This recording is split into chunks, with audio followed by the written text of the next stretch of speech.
या ठिकाणी विरोधकाच्या प्रस्तावावर बोलत असताना मला या ठिकाणी सांगावंसं वाटतं की आपण या राज्यामध्ये ते सांगतोय की सार्वजनिक बांधकाम विभागाच्या माध्यमातून सार्वजनिक उपक्रम उभे राहत आहेत, परंतु या ठिकाणी जर आपण पाहिलं तर माझ्या मतदारसंघामधून या ठिकाणी रिंग रोडचे 2 कामं गेले 10 वर्षापासून होत नाही। एक आंतर रिंग रोड आहे, दुसरा बाह्य रिंग रोड आहे। या राज्याचे लोकप्रिय माजी मुख्यमंत्री कैलासवासी अजितदादांच्या निधनानंतर या रिंग रोडचं काय होणार हा प्रश्न आमच्या सरकारच्या समोर पडलेला आहे। कारण त्या रिंग रोडचं काम पूर्ण होत नाही, ते रिंग रोड होत नाहीये। या देशाचे लोकप्रिय मंत्री या राज्याचे गडकरी साहेब आहेत आणि त्यांच्याकडे रस्ते बांधणीचं काम ते या देशामध्ये अत्यंत चांगल्या पद्धतीने करतायत। त्यांचा नावलौकिक या देशामध्ये आहे आणि त्यांनी पुण्यामध्ये आम्ही मागणी केली आणि पुणे ते रांजणगाव हा उन्नती मार्ग करण्याचं ठरवलं। त्यामध्ये 2 मजली पूल बांधण्याचं आणि त्यावर वरती पुलावरून वाहनांच्या वरनं मेट्रो अशा पद्धतीचं वातावरण या ठिकाणी निर्माण झालं। परंतु पुणे महानगरपालिकेमधून हा मार्ग सुरू होत असताना ज्या रस्त्यावर आज वाहनं 2-2, 4-4 तास रखडतायत त्याला पर्यायी मार्ग म्हणून पुणे महानगरपालिकेने केले पाहिजे आणि PMRDने केले पाहिजे, परंतु हे काम होत नाही आणि म्हणून नागरिक मात्र फार त्रस्त आहेत। शासनानं या गोष्टीकडे लक्ष देण्याची गरज आहे। कारण दुसरा एक मार्ग पुण्यामधून भैरवबन आला ते यवत सोलापूर रोडवर हा दुसरा उन्नती मार्ग होतोय आणि त्याही मार्गावर अशीच परिस्थिती आहे आणि म्हणून हे उन्नती मार्ग होतील, परंतु त्याचंही अद्याप काम सुरू झालेलं नाहीये। आमचा मतदारसंघ हा शहरालगत आहे, परंतु निरगुडी, वडगाव, शिंदे ही गावं आहेत, त्याला जोडणारे रस्ते गेले 10 वर्षापासून रखडलेले आहेत। त्याचप्रमाणे लोहगाव ते निरगुडी आळंदीला जोडणारा रस्ता पूल बांधून 12 वर्ष होऊन गेलेत, परंतु त्याला जोडणारा रस्ता होत नाही। मग शासन काय करतंय आणि PWD सार्वजनिक बांधकाम खातं काय करतंय आणि अशी परिस्थिती आहे। दुसरा मार्ग आहे की खराडी, मांजरी, खुर्द, कोलवडी हा जिल्हा मार्ग आहे, तोही 30 मीटरचा रस्ता आहे। त्यासाठी 5 वर्षापूर्वी 40 कोटी रुपये जागा घेण्यासाठी शासनाने दिलेले होते, परंतु कुठेही जागा अद्यापपर्यंत ताब्यात घेतलेली नाही। लँड ॲक्विजिशनचं काम होत नाही, सरकार त्याकडे लक्ष देत नाही, प्रशासन लक्ष देत नाही। अध्यक्ष महोदय, या अशा पद्धतीच्या कामांचं होणार काय? भविष्यामध्ये उन्नती मार्ग होणार का? रिंग रोड होणार का? गाव रस्ते जोडले जाणार का? आज वारजे खराडी हा एक पुण्यातला मार्ग आहे, तो सुद्धा 14 वर्ष झालेत सुरू होऊन अद्यापर्यंत पूर्ण होत नाही। मी आमदार झाल्यानंतर अधिकाऱ्यांच्या पाठीशी लागून त्या ठिकाणी लँड ॲक्विजिशनचं काही काम पूर्णत्वाला आणलेलं आहे, पण महानगरपालिकाही त्याकडे लक्ष देत नाही आणि शासनही त्यांना काही बोलत नाही। अशा पद्धतीची परिस्थिती आज आहे। खऱ्या अर्थानं आज शेतकऱ्यांच्या बाबतीत जर पाहिलं तर शेतीमालाला हमी भाव नाहीये। शेतीमालाला हमी भाव नसल्यामुळं या ठिकाणी अनेक शेतकरी आपला माल त्या ठिकाणी पिकवतायत। मग त्यामध्ये कापूस असेल, सोयाबीन असेल, ऊस असेल, धान असेल, कडधान्य असतील, कांदा असेल, अशी अनेक पिकं आहेत की त्याला जर हमी भाव मिळाला तर शेतकरी उभा राहील। आज शेतकऱ्याचं कंबारडं मोडलेलं आहे। कांद्यासारख्या पिकाला मोठा खर्च येतो आणि त्या ठिकाणी त्याला हमी भाव मिळत नाही। शेतकरी हवालदिल आहे आणि म्हणून सरकार चांगल्या पद्धतीचं काम करत असताना दाखवतंय, परंतु शेतकरी मात्र या ठिकाणी आज मेटाकुटीला आलेला आहे। या ठिकाणी व्यापारी पैसे कमवतोय, परंतु शेतकरी उपाशी राहतोय। अशा पद्धतीची आज समाजामध्ये गती निर्माण झालेली आपल्याला पाहायला मिळते। गेले 10-20 वर्ष जर आपण पाहिलं तर शैक्षणिक क्षेत्रामध्ये जर पाहिलं तर अनेक शिक्षक आज अनुदाना वाचून ते हवादिल आहेत की त्यांना अनुदान मिळत नाही। कित्येक वर्ष काम करायचं, काही रिटायरमेंटला आलेत तरी सुद्धा काहींना अनुदान नाही। म्हणून शिक्षणाच्या बाबतीत सुद्धा सरकारने लक्ष देण्याची गरज आहे। आज जर शिक्षकांच्या बाबतीतली जी परिस्थिती आहे ती इतर कर्मचाऱ्यांची आहे, त्यांना सुद्धा या ठिकाणी परमनंट केलं जात नाही। काही शिपाई असतील, काही प्रयोगशाळेमध्ये काम करणारे कर्मचारी असतील, असे अनेक कर्मचारी आहेत की त्यांना सरकार त्यांच्याकडं लक्ष देत नाही। आणि म्हणून आज परिस्थिती भयानक झालेली आपल्याला पाहायला मिळते। आज राज्यामध्ये आपण म्हणतोय की पांधन रस्ते आम्ही करतोय, परंतु पांधन रस्ते सुद्धा काही ठराविक मतदारसंघामध्ये होत आहेत। सर्व आमदार निवडून आलेले आहेत। प्रत्येक मतदारसंघामध्ये आमदार निवडून येत असताना सत्ताधारी पक्षही त्या ठिकाणी उभा असतो, विरोधकही त्या ठिकाणी उभे असतात।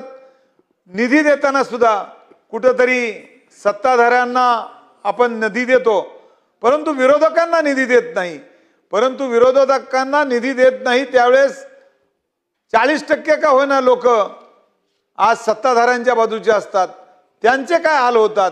त्या मतदारसंघामध्ये विरोधी आमदार निवडून दिला म्हणून आपण त्याला निधी देत नाही, परंतु सत्ताधारी सुद्धा माणसाला जो उमेदवार दिलेला असतो त्याला सुद्धा लोक मतदान करतात। मग त्या लोकांचं काय?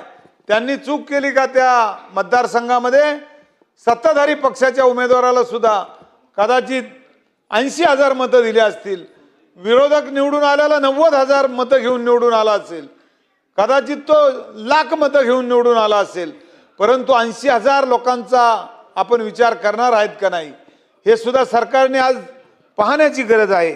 या ठिकाणी विरोधक ज्यावेळेस प्रस्ताव मांडतात आणि सांगतायत की आम्हाला आपण निधी द्या, त्यावेळेस सत्ताधारी मंत्री महोदय या विरोधकांच्याकडे लक्ष देत नाही। असं चित्र या सभागृहामध्ये पाहायला मिळतं। अनेक आमदार आहेत, आम्ही पाहतो की त्यांची आज परिस्थिती पाहिलं तर नागरिक त्यांना रोज बोलतायत की साहेब हे काम झालं पाहिजे, ते काम झालं पाहिजे, आमच्या गावाचा रस्ता झाला पाहिजे, तमक्या गावाचा रस्ता झाला पाहिजे, परंतु जर त्यांना पैसेच मिळाले नाही, त्यांना निधीच मिळाला नाही तर कशा पद्धतीने ते काम करणार? आपण जर सार्वजनिक बांधकामच्या बाबतीत पाहिलं तर त्या ठिकाणी सार्वजनिक बांधकामला सुद्धा पैसे येतात, परंतु मुख्य रस्ते सुद्धा आज गावांचे जोडले गेलेले आपल्याला पाहायला मिळत नाही। आपण भाषणामध्ये बोलतो, सत्ताधारी आमचे आमदार बोलतायत की हे रस्ते झाले, ते पूल झाले, ते शेतीमालाला हा बाजारभाव मिळाला, हे असं झालं तसं झालं, खूप बोलतात। त्यांचंही बरोबर आहे, त्यांची कामं होतात, ते बोलत असतात, त्यांचं काही चुकत नाही।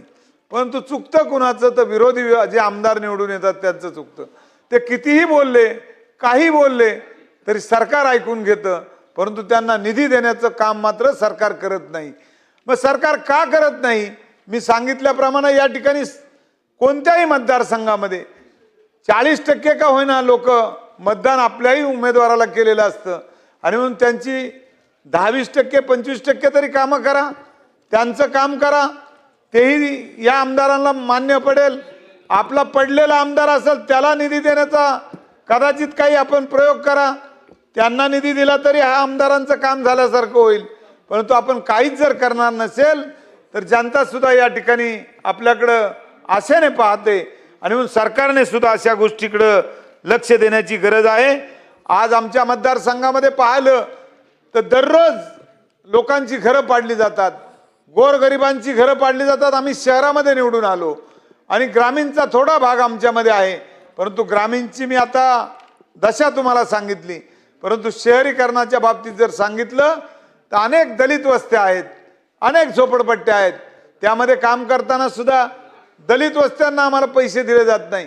शासनाचा नियम आहे की दलित वस्त्यांना जे पैसे दिलेले असतात ते समान वाटप झालं पाहिजे, परंतु आमच्या सारख्या विरोधकामध्ये निवडून आलेल्या आमदारांना दलित वस्त्यामध्ये सुद्धा काम करताना पैसे मिळत नाही। त्यावेळेस मोठा खेद वाटतो की त्या दलित माणसांनी काय केलं, आमच्या गोरगरीब जनतेने काय केलेलं आहे की त्यांना पैसे सरकारकडून मिळत नाही। या ठिकाणी जर पाहिलं तर त्या गरिबांची घरं पाडली जातात, त्याकडे सरकार लक्ष देत नाही। आयुक्त आदेश देतात परंतु त्या ठिकाणी डीपी प्लॅन मान्य करत नाही। आज 10 वर्ष झाले महानगरपालिकेमध्ये शासनानं गावं घेतली, पण गावं घेतली आणि त्या ठिकाणी डीपी प्लॅन मान्य करत नाही, त्याचा नियोजनबद्ध आराखडा तयार करत नाही।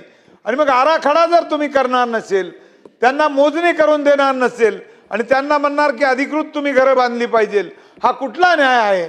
आणि म्हणून अशा नागरिकांना आपण न्याय देणार का नाही? अशा नागरिकांची घरं तुम्ही पाडतच राहणार का? त्यांना तुम्ही त्यांच्या घर जमीनदोस्त करणार का?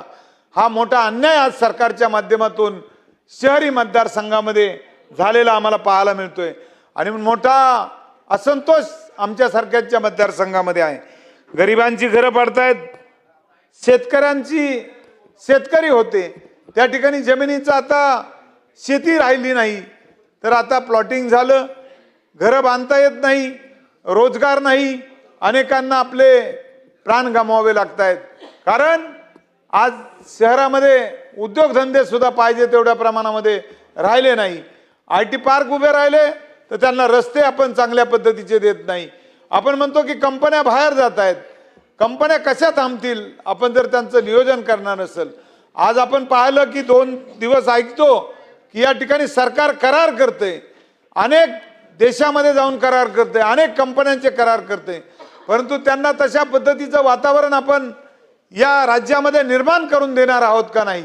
आणि म्हणून या सर्व करण्याची आज गरज असताना आज पाण्याच्या बाबतीत पाहिलं तर पाणी सुद्धा चांगल्या पद्धतीने आमच्या नागरिकांना मिळत नाही। आज धरणं भरलेले आहेत पण प्यायला पाणी मिळत नाही। आज पाणी मिळतंय परंतु पाईपलाईन झालेल्या नाहीयेत, टाक्या बांधल्या गेलेल्या नाहीयेत, तर याकडे सरकार लक्ष देणार का? हा सुद्धा प्रश्न आज निर्माण झालेला आहे। माझ्या मतदारसंघामध्ये जर पाहिलं किंवा शेजारच्या मतदारसंघामध्ये पाहिलं तर लोक आशेवर आहेत की आम्हाला उद्या पाणी येईल, आम्हाला परवा पाणी येईल, आम्हाला पुढच्या वर्षी पाणी येईल, आम्हाला पुढच्या वर्षी। जर 10 वर्ष लोकांना पाणी मिळत नसेल आणि मूलभूत सुविधा मिळत नसेल तर नागरिकांनी कसं आपलं जीवन जगायचं? आज आरोग्याच्या बाबतीत पाहायचं म्हटलं तर 14 वर्षापूर्वी एक 100 बेडचं हॉस्पिटल माझ्या मतदारसंघामध्ये 9-14 मध्ये मी आमदार असताना मंजूर केलं। आजही त्याचं काम पूर्ण होत नाही। सरकारकडे आम्ही सातत्यानं मागणी करतोय की काम पूर्ण झालं पाहिजे। त्या ठिकाणी मोठ्या प्रमाणामध्ये लोकसंख्या वाढली। आज माझ्या मतदारसंघामध्ये जवळजवळ 10 लाख लोक राहत आहेत, त्या ठिकाणी हॉस्पिटल नाही। ससून सारखं हॉस्पिटल आहे, 5 जिल्ह्यातून राज्यातून त्या ठिकाणी लोक येत आहेत आणि मग त्या ठिकाणी सुविधा पूर्ण मिळत नाही। उपरुग्णालय शहराच्या जवळ काढलेलं आहे परंतु त्या ठिकाणी ते अजूनपर्यंत सुरू होऊ शकलं नाही। आम्ही या ठिकाणी मंत्री महोदयांना सांगतो मीटिंग घ्या, त्यांना काहीतरी सुविधा द्या, परंतु तेही काम होत नाही। या ठिकाणी आमच्या मतदारसंघामध्ये, माझ्या मतदारसंघामध्ये मेंटल हॉस्पिटल आहे, मेंटल हॉस्पिटलची ती परिस्थिती आहे। मेंटल झालेले लोक त्या ठिकाणी आणले जातात, जिल्ह्यातून राज्यातून मेंटल झालेले लोक त्या ठिकाणी आणून सोडतात, त्यांची व्यवस्था व्यवस्थित होत नाही आणि मग मेंटल झालेल्या लोकांना जर आपण पाहू शकलो नाही तर सरकार करतंय काय? अशा पद्धतीची परिस्थिती आज राज्यामध्ये निर्माण झालेली आहे आणि मग मेंटल झालेली लोक ओरडत राहतात की सरकार करतंय काय? आमच्याकडे लक्ष देत नाही, आम्हाला आंघोळी घातले जात नाही, आम्हाला पाणी मिळत नाही आणि म्हणून अशा पद्धतीची परिस्थिती आज राज्यामध्ये आहे। आणि म्हणून राज्य सरकार अशा पद्धतीच्या गोष्टीकडे लक्ष देणार नाही का? आरोग्याकडे पाहणार नाही का? सार्वजनिक रस्ते तयार करणार नाही का? आणि म्हणून अशा अनेक गोष्टी आहेत की त्यावर आम्ही कितीही बोललो तर कमी पडणार आहे। परंतु माझी सरकारला विनंती आहे की ज्या ज्या मतदारसंघामध्ये आपण लक्ष देणार नाही त्या मतदारसंघातल्या जनतेचा आशीर्वाद आपल्या पाठीशी वेगळ्या पद्धतीने राहील, एवढंच मला या ठिकाणी सांगायचं।